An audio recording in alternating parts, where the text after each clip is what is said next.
Human beings are meaning makers. To navigate an overwhelmingly complex universe, we draw maps. We take raw, chaotic experience and organize it into neat categories, equations, and stories. These frameworks are necessary infrastructure. A scientific model, a medical diagnosis, or a religious narrative acts as a scaffold, a vital tool that allows us to communicate, predict outcomes, and learn as a species. But every framework is an epistemological tool. In other words, it is a specific way of looking at the world. It is a lens designed to view reality, not a literal description of the world itself. Without these lenses, our attempts to learn together would dissolve into total incoherence. We build them because they are the only way we can advance. The danger arises during a quiet, often unnoticed transition. Over time, a provisional way of knowing hardens into an absolute declaration about what actually exists. This process is a movement from epistemology to ontology. We start with a tool for aspiration, a magnifying glass, but through consensus and repetition, that tool eventually calcifies into a thick stone wall. The lens becomes the world. This calcified state is the Ouroboros. In this mechanical gear system, the framework becomes a closed loop, explaining itself through itself. Because it's closed, it treats anomalies as threats. As the shattered arrows show, new data is rejected to keep the original framework intact. This shift from how we know to what is creates a profound disconnect in public discourse. We think we are arguing about facts, but we are actually defending two different calcified realities. The disagreement turns existential because the lens has been mistaken for the world. This graphic shows the alternative. At the top, the Ouroboros rejects the anomaly as a threat, but at the bottom, an open system treats that same anomaly as a catalyst. The unexpected data point is absorbed by the roots, forcing the system to grow. We call this discipline recursion. It is the practice of repeatedly returning to lived experience to stretch frameworks, ensuring they remain in relationship with a reality that always exceeds them. Computational recursion is a flat gray circle, keeping the machine unchanged.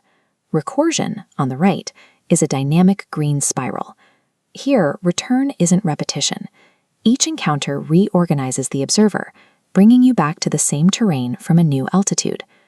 This spiral structure is what prevents our understanding from becoming prematurely final. It preserves our capacity for genuine surprise. Recursion is a newly articulated name for an ancient pattern. It has powered the most vital human breakthroughs across entirely different fields of study for centuries. In medicine, there's a constant risk of a complex person being funneled into a rigid diagnostic box.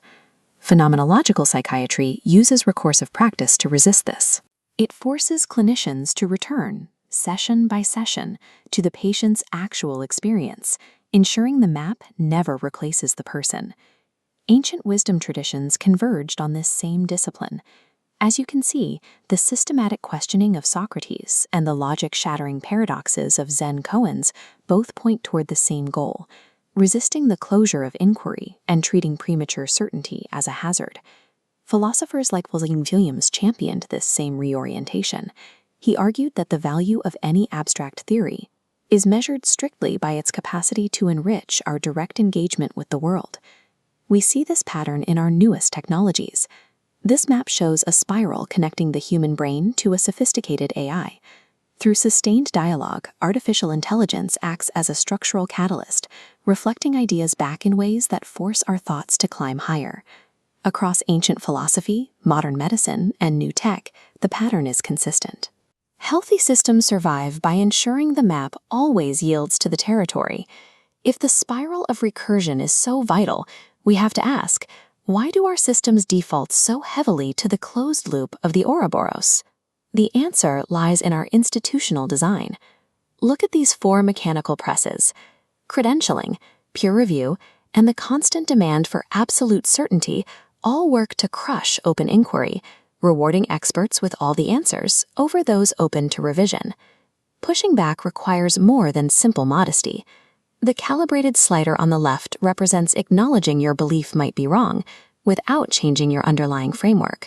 Recursive courage, the illuminated doorway on the right, is an openness that actually reshapes your lens. This openness is a moral requirement.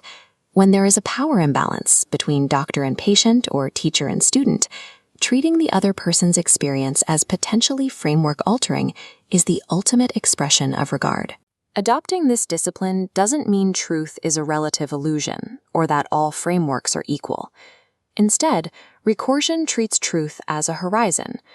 A horizon provides a constant orientation and guides every step of the journey, even though it can never be fully possessed or captured as a static object. Our frameworks are like the channel this spring flows through. The rocks and soil give the water its temporary shape, but the spring itself is fed from an inexhaustible depth. The water is never just a product of the channel. The practice is simple but lifelong. Return to the experience, reflect on the lens, allow your framework to change, then return again. Reality will always be richer than our descriptions of it. Intellectual maturity means developing the capacity to welcome that unending surprise.